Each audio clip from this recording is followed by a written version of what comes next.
if you watch YouTube videos on TV, which is YouTube TV, and you don't like this feature whereby videos will automatically play in the background when you are scrolling on your timeline, You're how old today? I'm 36. Just like this, when you are trying to navigate through the UI and the video will be playing in the background. In this video, I'm going to show you how to turn this off.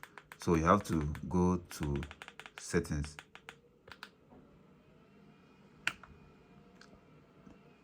When you go to your settings, you have to look for previews.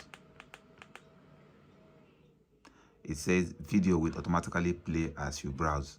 So what you have to do is to turn this off. When you turn this off, go back to your home page and the feature will be turned off. That's all for this video. See you guys in the next one.